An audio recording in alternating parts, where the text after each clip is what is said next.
and you're most Thank you very much. To this session. Thank you very much, Prof. Zebulon. So we have our facilitator, Ian Thomas from the IDRC, who will be facilitating this section. Ian.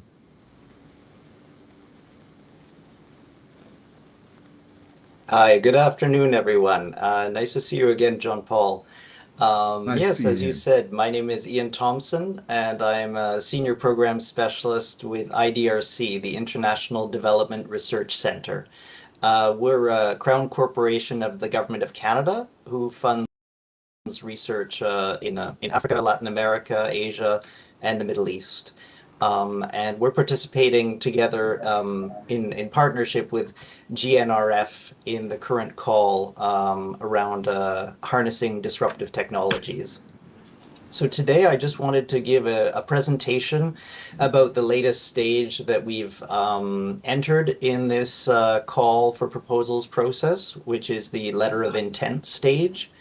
And to then answer any questions you may have regarding this current stage.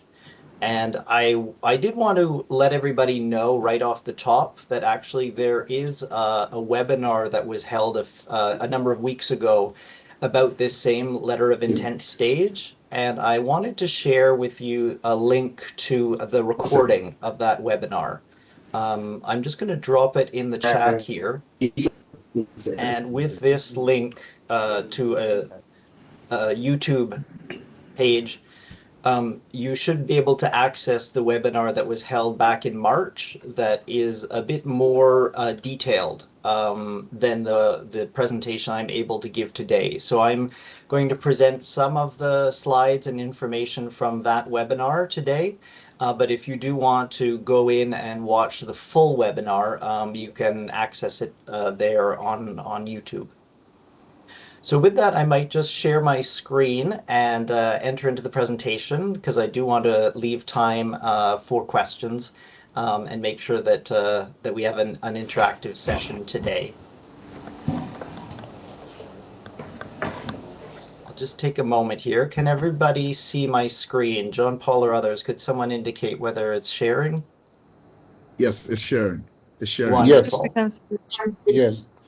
That's great. Okay, so let's get started then. So this presentation is actually a repeat of one that was given in March. So I haven't updated the slides, as you can see, but this is information for applicants on the letter of intent to apply stage.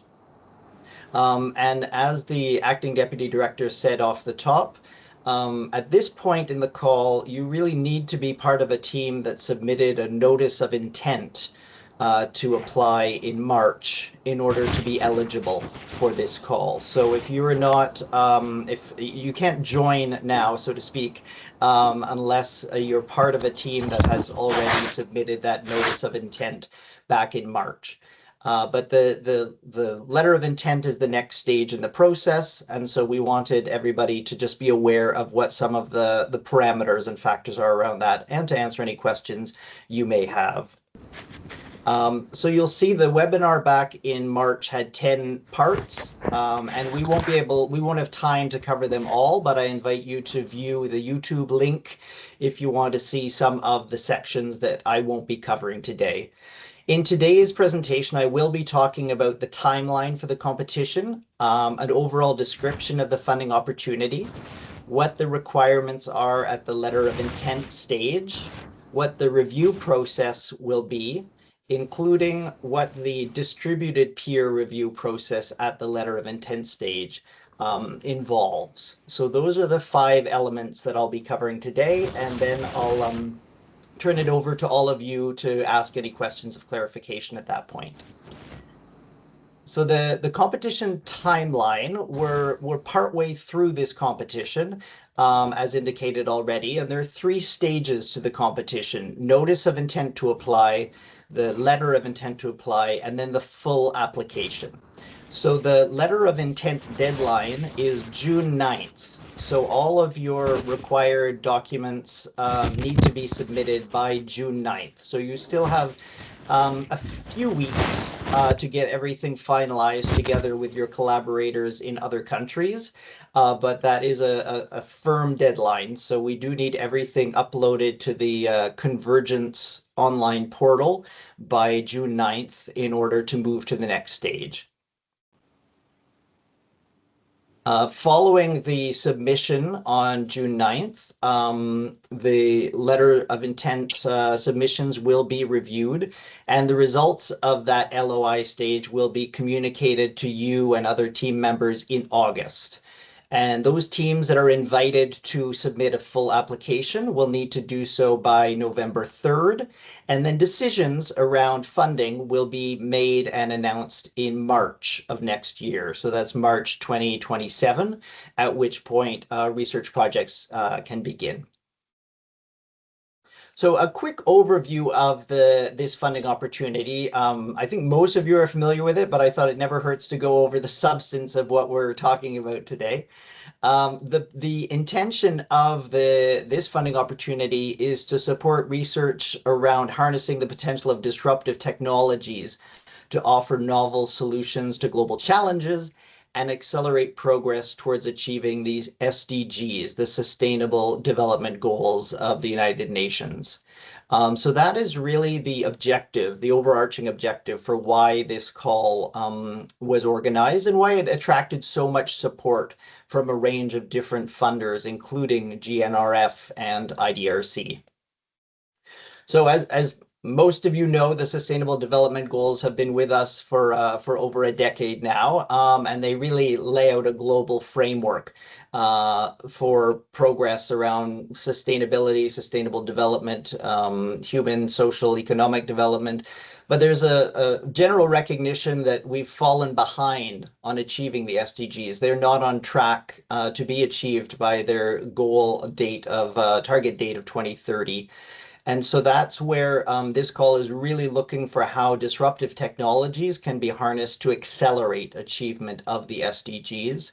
And there is a recognition that because the SDGs were developed more than a decade ago, there are some gaps that the world has evolved since then, and there are some projects that could be addressing things that fall slightly outside of the SDGs and still be deemed eligible, particularly in relation to Indigenous peoples.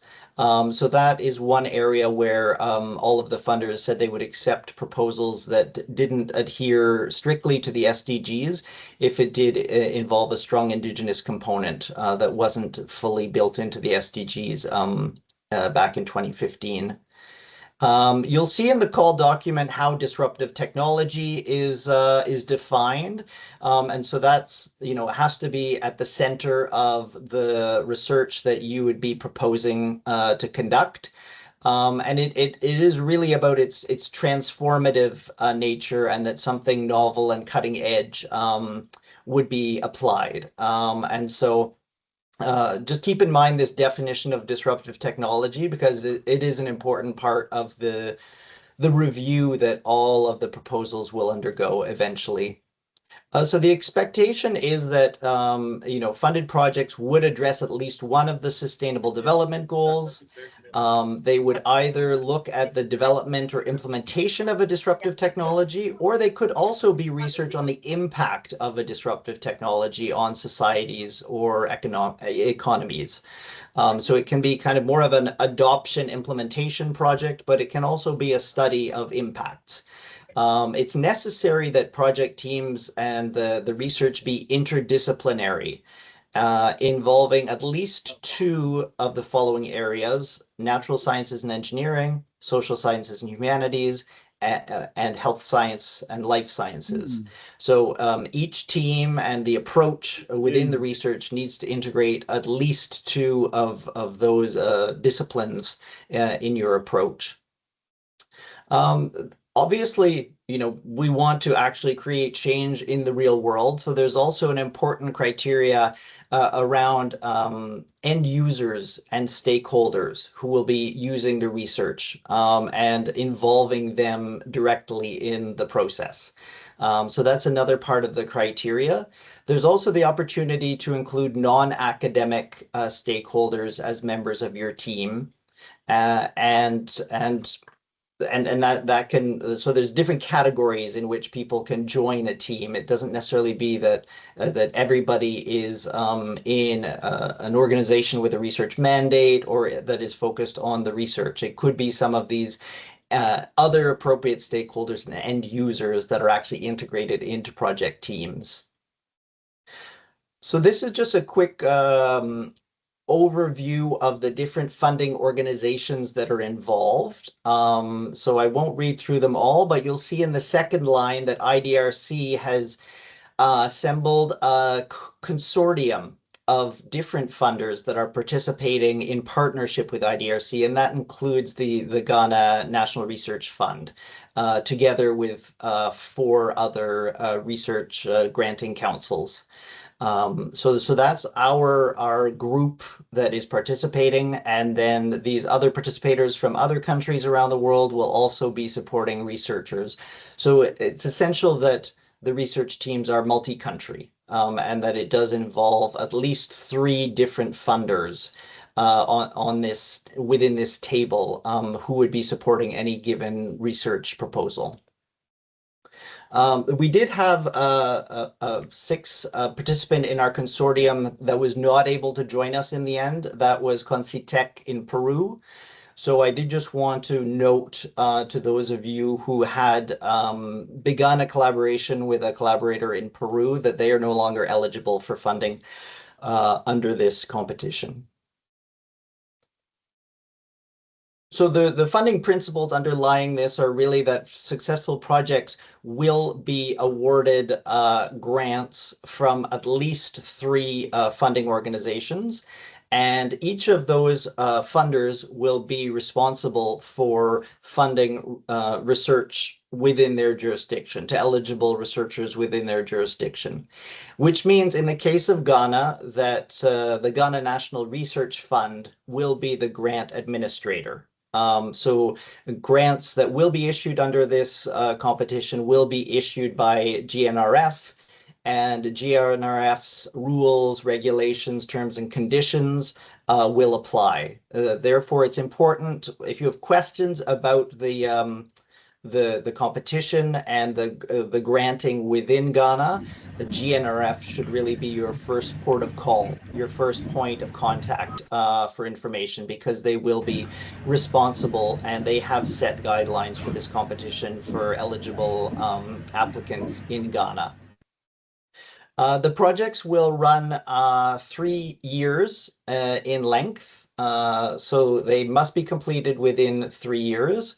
And the value of the grants are determined by each funding organization separately. So you'll have to consult the different national annexes to understand exactly what the funding restrictions are or maximum grant amounts are for individual funding organizations. So that kind of gives you a quick kind of overview of the competition itself, what the intentions are, and what some of the parameters are. At this point, I'd like to kind of bring us up to the present day to kind of look at where we stand right now, which is this letter of intent stage, and to go over the requirements for this stage. So as I mentioned earlier, the deadline for submitting letter of intent is June 9th, which is coming up soon. So we did want everybody to have an opportunity to learn more about it.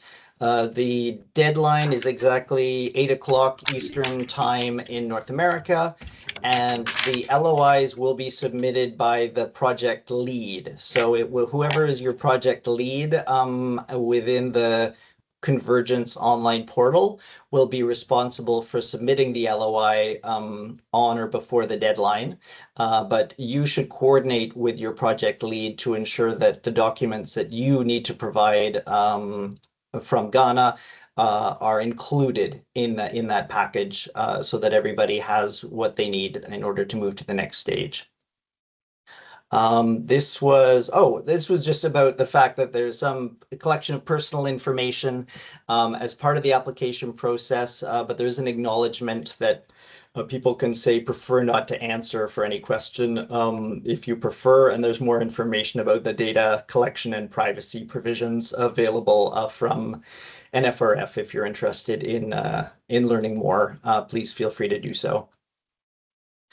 So on the Convergence portal, like I said, the responsibility is really for the project lead to ensure that all of these elements are entered before the deadline and uploaded. And so this is kind of the checklist that would be the required information to be submitted. You know, proposed budget, any changes to the people who are on the research team, a statement on equity, diversity, and inclusion in the research design, and key supporting documents like a research proposal, references, and any supplementary organization required by funding organizations. In the case of GNRF, I believe the only supplementary information is a table, a budgetary table that lays out the requested grant in local currency. So GNRF is asking teams applying for funding from GNRF to also submit an Excel spreadsheet that expresses their funding request in local currency. So there is a proposed budget that will be required at the LOI stage.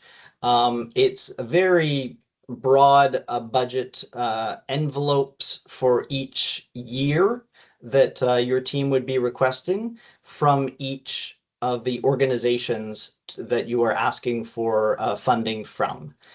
So you don't, at the LOI stage, need to provide a detailed budget breakdown that goes into exactly how the expenditures will be planned out in detail under, you know, research expenses, personnel, travel, all that sort of thing. At this stage, we're really looking for, in year one, I'm requesting this amount of money. In year two, this amount of money. In year three, this amount of money.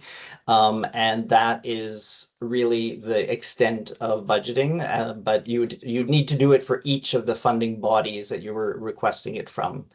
In this case, on the Convergence portal, you would type in the amount that you were requesting from in the line IDRC, because we are leading the consortium.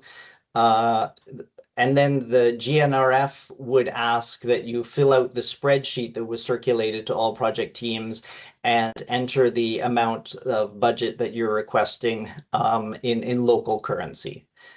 So you'll do both, you know, have a line that enters in IDRC the amount you want, but then an attachment that also has GNRF amount, which should be the same number, just to be clear.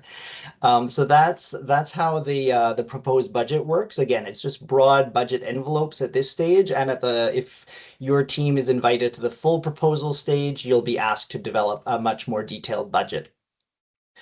So these are the supporting documents that will be required at the LOI stage, a research proposal that is developed together with your collaborators in other countries, references, and any supplementary information, which in the case of GNRF is this budget table. And then, yeah, letter of intent needs to be submitted. And once you have submitted it, there are certain things that are locked in regarding your application that cannot be changed at the full proposal stage. So it's important to make the decisions regarding what you want your project to focus on, because after submitting the LOI, things like the application title, which sustainable development goals it addresses, the participants of your research team, and so on and so forth on this list will all be locked in. So the requirement is that if you are invited to submit a full proposal, that it will reflect these elements unchanged. There is some room to make other changes in other areas, but some of these fundamental ones have to remain the same if you're invited to full proposal stage.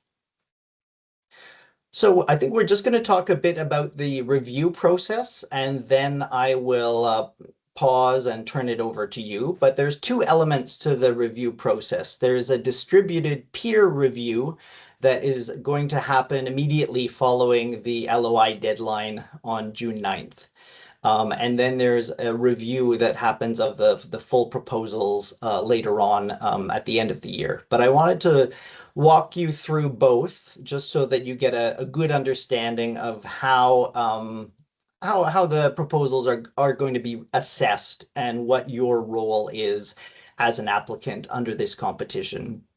So distributed peer review is I don't know how many of you are familiar with it, but it's a process whereby the applicants are also reviewers of the proposals that are being submitted to the same funding opportunity that they are applying to. And so by submitting an LOI, you are in effect agreeing to become a reviewer at the LOI stage. And you're also agreeing that your LOI will be reviewed by other applicants. And for this competition, this means that if you are a co-principal investigator on a research team, that you need to make yourself available and be willing to act as a reviewer of other proposals. Now that number won't exceed 10 LOIs. So each reviewer would have a maximum of 10 LOIs that they must read, rate, and provide feedback on.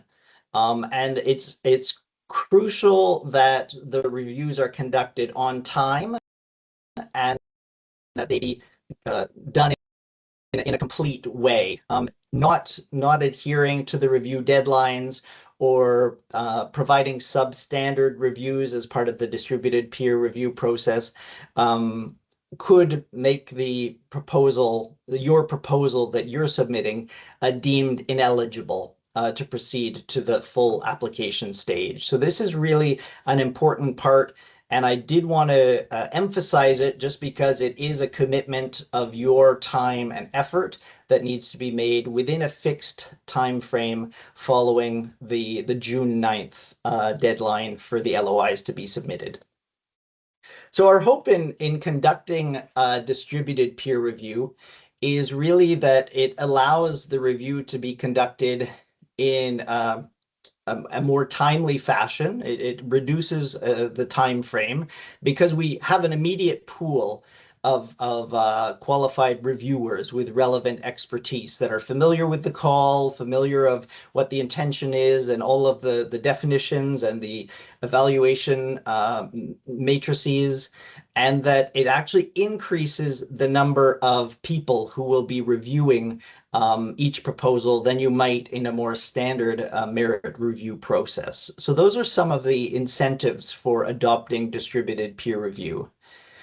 You can imagine if you just had proposals going to under the what you might think of as a standard process, there'd be a multidisciplinary review team. Each team member would review kind of, let's say in this example, 8 to 15 proposals. So each proposal is reviewed by 5 members of the multidisciplinary review committee. Whereas by employing the distributed peer review, it greatly increases the number of reviewers that we have access to. So each proposal is reviewed by more people, but it also reduces the number of reviews by each reviewer. So each reviewer would only look at, in our case, no more than 10 LOIs would be reviewed. Now you'll see that our objective is not to have the proposals that you're reviewing be in direct competition with your own proposal. Therefore, the applicants will be broken into 2 groups. Benedict, please, you are muted. Oh, I'm sorry, we just need to mute your line.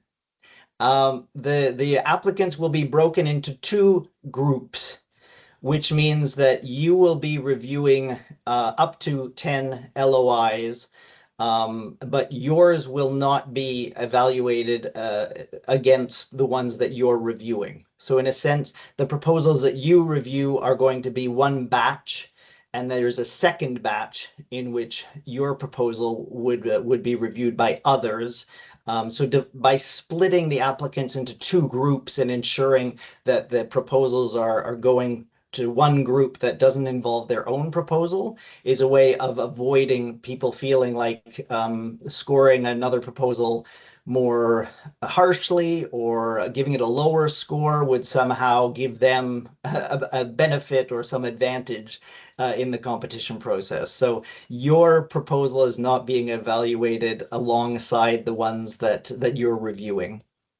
And so that's really the expectation for the distributed review, that you need to be willing to act as a reviewer, and there's no opt-out clause. This is a requirement if you want your proposal to move to the full proposal, or if you want your team to move to the full proposal stage. And the time frame is 4 weeks to complete the review.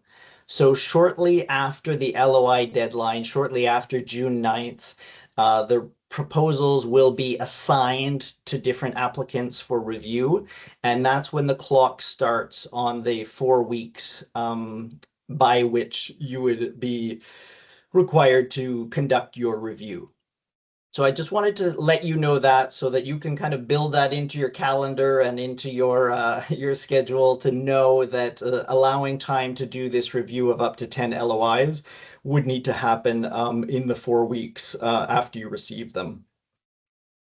And they will be assigned to avoid conflicts of interest, but also to leverage the fact that different applicants have expertise in different fields. So there will be a deliberate effort to have you reviewing LOIs where you hold some expertise, disciplinary expertise, but also that you are not reviewing, for instance, an LOI of a colleague, within the same department that you work in, for instance.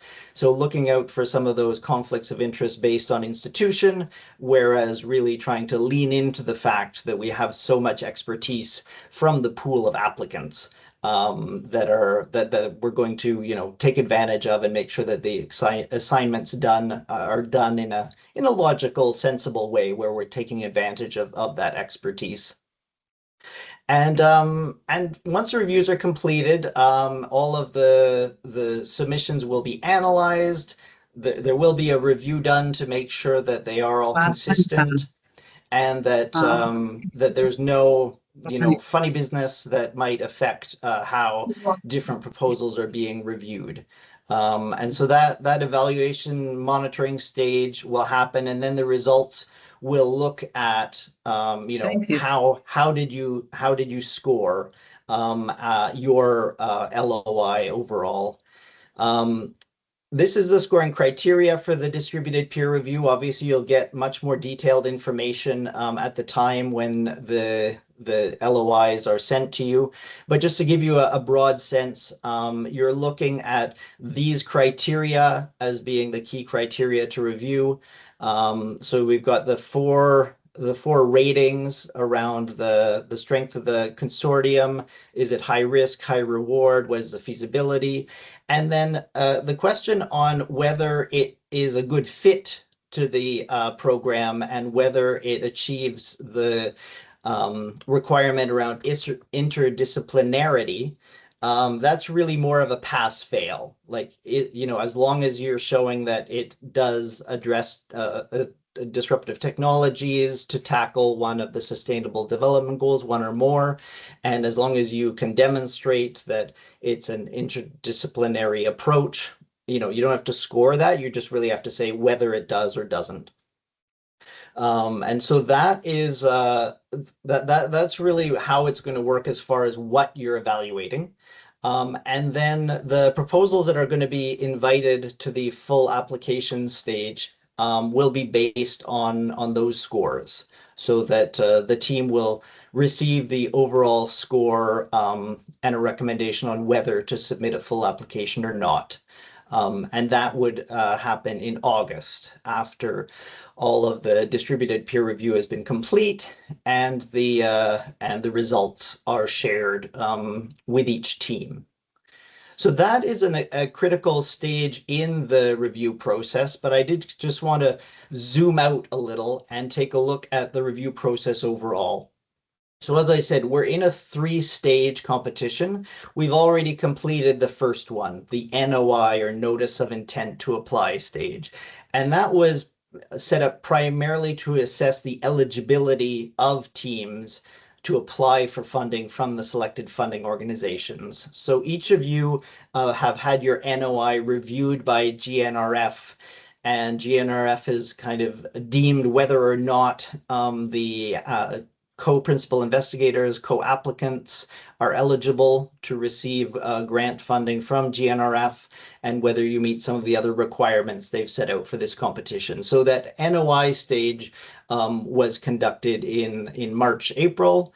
Now we're into the LOI, where the distributed peer review will happen, as I just described, and the funding organizations will then receive that information and decide which applications will be invited to the full application stage in November. Then at the full application stage, we'll be employing a more traditional review panel process. So a multidisciplinary review panel will evaluate all of the full proposals received against that criteria outlined in the table here. And recommendations will come to the funding organizations committee that will ultimately make decisions on which of the proposals each organization is able to fund. So that's kind of how the distributed peer review fits into the overall review process.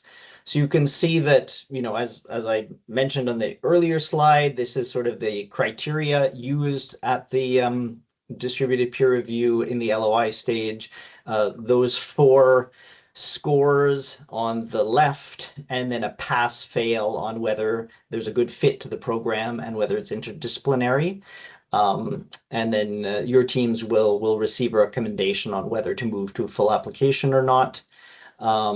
The funding organizations will identify which are invited to full application based on the results of the distributed peer review, and also based on the budgets which they have available to fund research under this call. So there's also a limiting factor in how much we have to support, how much funding we have to support. And so all of the requested funding from the invited proposals can't exceed 3 times the budget of each organization's available budget, because we don't want people to be drafting full proposals if we really don't have the capacity to fund that number of research teams. And so that's going to be the other. And then at the end of the day, it's really going to be based on the highest rated proposals will be first reviewed and considered for funding, and then working your way down to the lower rated proposals.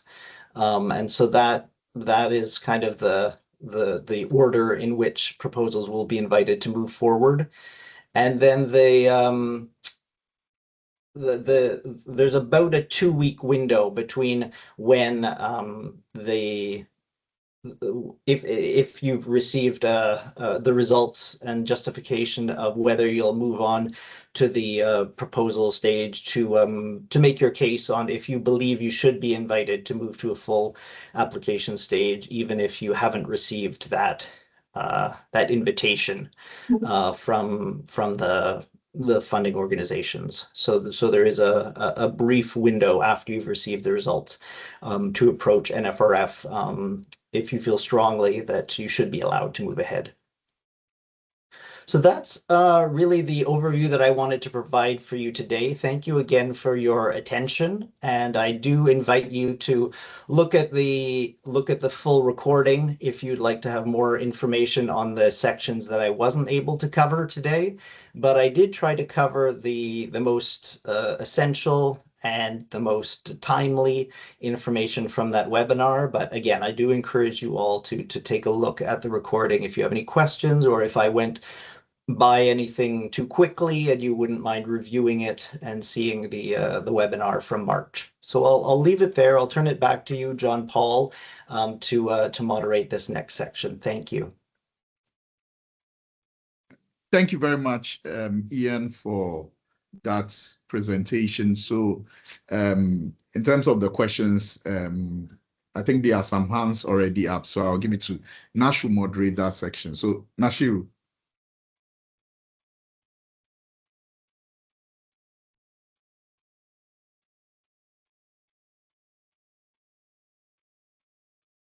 John Paul. Yes, please, Prof. Time is not on our side, so kindly moderate. Okay. You can Prince. see 1, 2, 3. So yes, they should ask their questions in that order. Thank you. Thank you very much. Please, may I go ahead? Yes, please. Yes, please. Please do. Okay. So the first one, with the requirement for what you can use the funding for, and maybe also for budgeting, if the Ghana National Research Fund actually has a link to that, I will be happy if they can put it in the chat. That's the first one. Then the second one, so for me being from Ghana, I have a ceiling that I can budget for. That's for Ghana. But in case I'm budgeting for the whole project team and the activities to be done in Ghana will exceed that, I know I can't budget more than that. Is it possible to also get funding from other funding organizations apart from the Ghana National Research Fund? Then the last one is for the distributed peer review. I don't know whether I'm getting the name correct. Ian, yes. So he gave a 4-week duration, and I'm thinking that for each reviewer having up to 10 documents to review, if you really want to do critical review, as he suggested, I was thinking the 4 weeks may be too short for that, even though I know this one has been agreed already. But for 10 proposals for you to provide critical review, to me, I think the 4 weeks is too short. Thank you very much. Thank you very much, Prince, for your question. Ian, would you like to answer, or you want us to take more before you answer? I think just in the interest of time, it would be best to take few more questions, and I'll answer them as a bunch. So I've noted down those questions, and we can move to Aziato. Yes. Yeah, I was thinking that if you answer, some of us, our questions are related to what Prince asked. So please answer, and then we can do follow-up. Thank you. Okay, that sounds good. I'm happy to go with whatever the group prefers. On the first question on what you can use your budget for, I'll defer to GNRF on that, because they would really be determining those. On the whether you can secure funding from other sources besides GNRF, if you're talking about the other participating funding organizations in this competition, you would need to talk to them about whether their funding could be like, let's just use an example. A funder in another country is granting to one of your co-PIs within your same project team. Would some of that grant be able to be sent and used to cover research expenses in Ghana?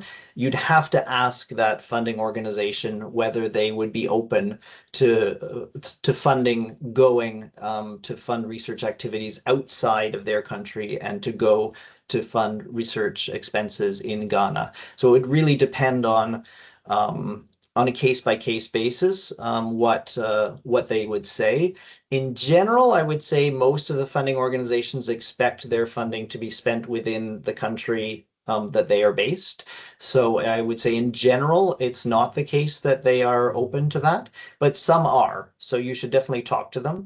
And the other thing would be to secure funding from outside of this competition, which obviously there's nothing restricting you from doing that. So if you were able to, through a separate, granting process, attract funding to in parallel support research activities that would be complementary to the ones within this project. There's certainly nothing stopping you from finding parallel funding through a completely different source. But if you are talking about funding from within this competition, from the other funding organizations in other countries, you'd have to talk to each one to find out what their rules and regulations are about transferring funds to cover research expenses in Ghana.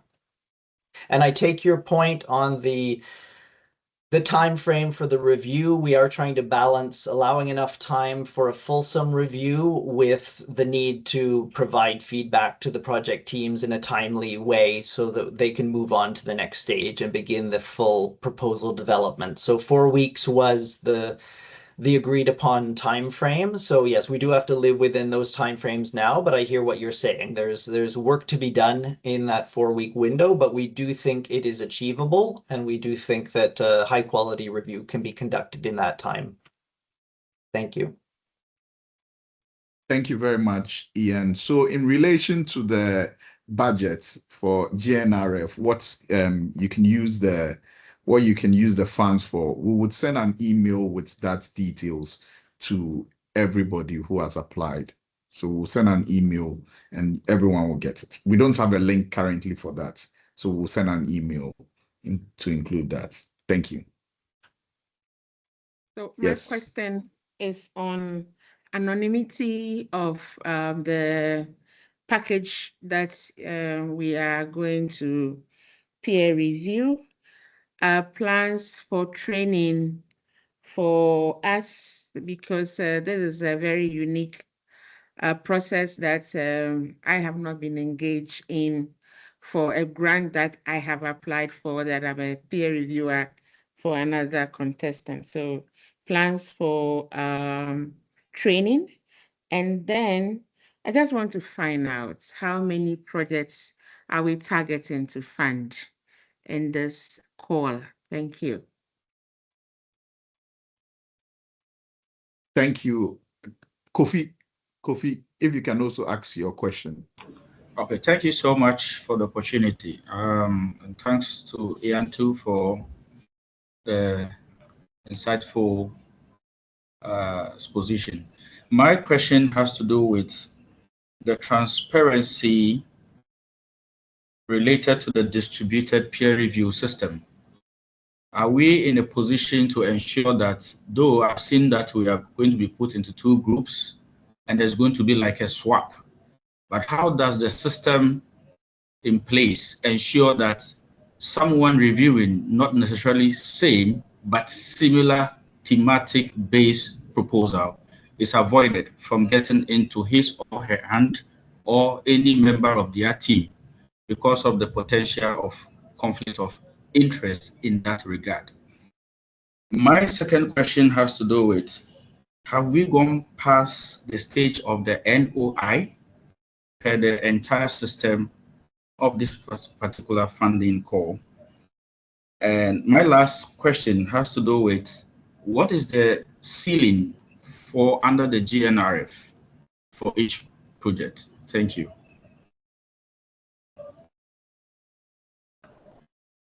Okay, thank you very much. Kingsley, if you can also ask your question then.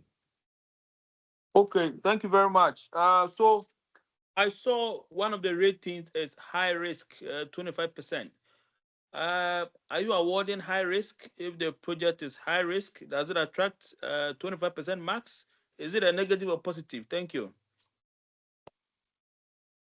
Thank you very much. Ian, I think you can address those questions. Great, thank you. Yes, I recognize that the distributed peer review may not be familiar, although I think reviewing and research assessment is something that many of you will have participated in review committees before.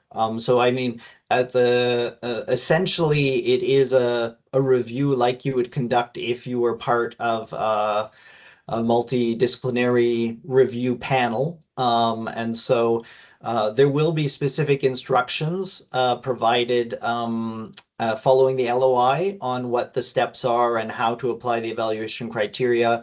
So it will be quite clearly explained, but the kind of standard academic review principles and practices are what are to be employed. So if you do feel the need for further clarification, I don't know if I would go so far as training, but certainly clarification of how it's expected to be done, please do reach out to NFRF, those who are coordinating the call overall and the distributed peer review process in particular. And I'm sure they would be happy to explain or answer any questions you have. So we recognize that this is a bit new for applicants to be doing in a competition like this. So we do want to support you to do it well and to have clear expectations. And although it hasn't been used widely by everybody, there is enough experience with distributed peer review to build in safeguards and mechanisms to avoid people gaming the system, so to speak. So, you know, when each proposal is reviewed by multiple reviewers, you know, you can remove the best and the worst review, for instance, so that any outliers don't influence the overall score during this distributed peer review. Things like that will avoid any sort of gaming the system. Or if one person's reviews are all scoring much, much lower than everybody else who reviewed the same proposal, they'll be scrutinized more carefully to see what's going on. So any outliers, anything that doesn't fit with what a review would be expected to produce in the way of results will be scrutinized, and that's the monitoring stage to make sure that that each proposal is reviewed fairly, and that there aren't any, you know, factors that shouldn't influence whether the score is a good one or a bad one that are coming into play. So I think those best practices will be employed, but we are also counting on all applicants to do their best in reviewing each of the proposals that they receive. There was a question about whether we've moved on from the NOI stage. I think it's fair to say, obviously, the NOI deadline was back in March, so the notices of intent to apply have all been received and reviewed by the funding organizations. In a few instances, I think there are teams that still have to address outstanding issues that were identified at the NOI stage, so you should check and see whether your team has responded to everything to make sure that your team and your proposed project is indeed eligible. But in most cases, eligibility has been reviewed and communicated to teams. So for the most part, I would say the NOI stage is completed, and everyone should know whether or not they are eligible to move on to the LOI stage. And I put in the chat actually what the ceiling is for the grants in Ghana. 1 million, and that's 1 million over 3 years.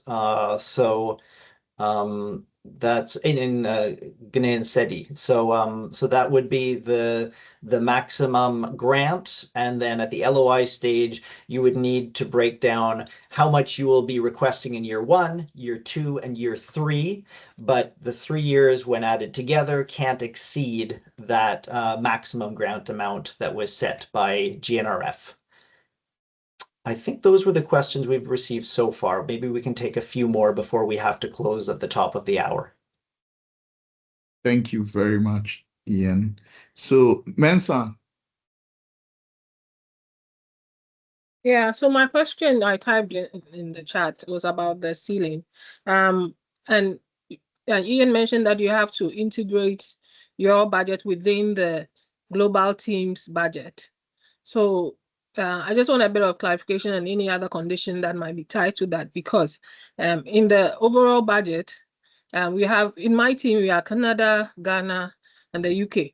So are we, you know, in terms of the currency, you want the Ghanaian amount to be quoted in Ghana cedis. I'm guessing the team in Canada is going to use the Canadian dollar and then the British pound. So should we all use Canadian CD, but the equivalent should not exceed the 125K CAD, or if you could just clarify that for me. Thank you. Thank you very much. William. Hi, thank you, Ian and team. So currently in Canada, our team comprises 5 Ghanaians, 4 Canadians, and 2 in the UK. And our project is primarily based in Ghana. I'm just a little bit confused here. As Ian, you said that we might not be able to transfer money from Canada to Ghana or UK to Ghana.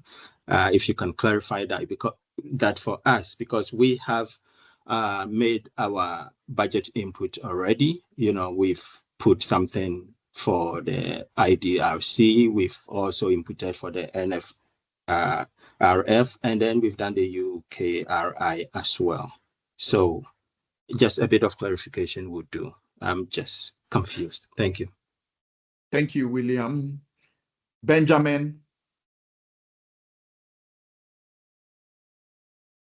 Thank you very much, Ian. Just a small clarification. Is it possible to have a joint proposal between 2 partners? Like maybe Ghana and Netherlands will have a joint proposal or a collaborative proposal to submit. Thank you. Thank you very much, Benjamin. Okay, Ian, if you want to take it.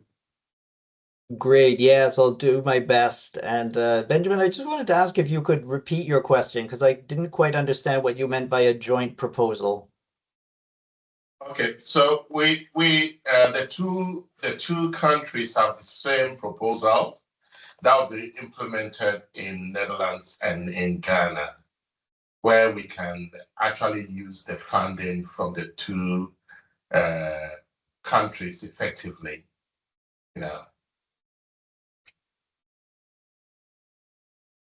Great. Thank you for that. Okay. Great.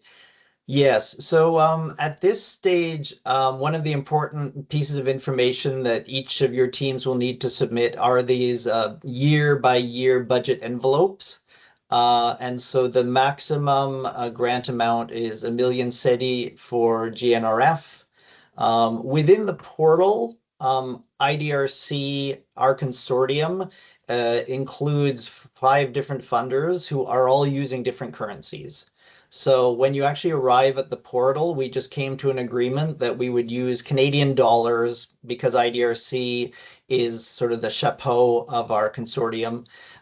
So whatever budget you put together in Ghanaian cedi, convert into Canadian dollars when you're inputting it into the convergence portal at that level. There's a line that will say IDRC year 1, year 2, year 3, and you can put your budget in there. It does need to be converted into Canadian dollars just because that was the agreement across our consortium. But because we actually want to receive your budget requests in local currency, that's where the Excel spreadsheet with the numbers in local currency not to exceed 1 million are required. So at the outset of this competition, we set 125,000 Canadian dollars as the maximum grant amount for COPIs in Ghana. But now the new cap is really the local currency cap. So the most important number to keep in mind is that 1 million cedi.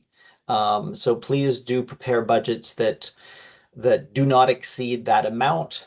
You can always convert them into Canadian if you need to put it, if you're asked to enter it in the IDRC line in Canadian dollars, but it's very important that it not exceed 1 million cedi. So I hope that clarifies that. If people have follow-up questions, happy to kind of talk it through in more detail. And I think once you receive the spreadsheet, most of your teams should have received it by now already. But if you haven't, do reach out to GNRF and they can share the spreadsheet with you. That will be the required attachment at this stage. Again, for transfers between countries, like some of the examples that were given between Canada and Ghana, UK, Ghana, Netherlands and Ghana, I would strongly advise you to speak to the funding organizations and confirm that that is allowable.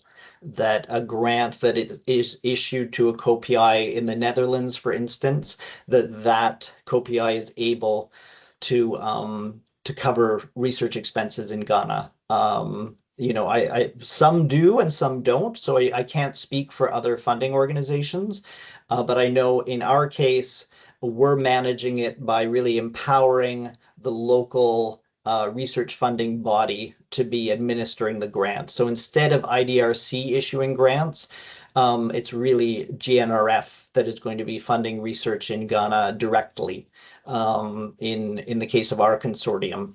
If other funders are open to money moving between countries, you know, that's great if that's part of your plan and your strategy, but you would need to get confirmation that that is allowable if you're going to proceed on that basis. I wouldn't want to, don't take it from what I'm saying that it's allowed. You do have to check on a case-by-case basis what is allowable, and it could be, might even be that certain expenditures are and certain aren't. So you may want to get a bit more granular and talk to them about specifically what you're planning to do and whether that's permitted under their rules under this competition. The last point, and thank you for the reminder, Kingsley, on about high risk. Yes, the initiative is looking to fund solutions that are high risk, high reward. So when we term when we use the term high risk, it does mean that it's not certain that harnessing this disruptive technology will for sure accelerate the achievement of a particular sustainable development goal or group of goals. But we think there's a good chance, and you know, high risk is actually a positive thing. So we are looking for some of those more experimental disruptive technology applications. That being said, another criteria is feasibility of the research project itself. So while the disruptive technology application that you're studying could be quite high risk, the research project itself needs to have a high feasibility of success to answer the research questions you're setting out to answer. So those are the two things to keep in mind. We encourage high risk, high reward research that focuses on high risk, high reward technologies, but we also need projects that have a strong feasibility scoring. So that's just to let you know, high risk is actually seen as a positive attribute in this competition. And I think we're at time now, so I'll let our GNRF colleagues close us up for today. Thank you. Okay, thank you very much, Ian. So it's 1 o'clock. As we said, the section was from 12 to 1, but you can still send us your questions. So before we close, I'll just answer one question that's by Mensa. So she's asking if Ian mentioned that the GNRF, so that it was sent to the lead, but we will also forward it to members of the Ghanaian team. That's the Excel sheet. So thank you all for joining. Thank you very much for joining. You can still send us your questions via our email and we'll try and address it. Thank you very much. Those who didn't have the opportunity to ask your questions, send it via email and we will address it. Thank you very much and enjoy the rest of your day. Thank you.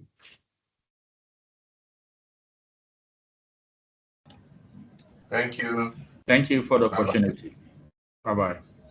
Thank you. Bye-bye.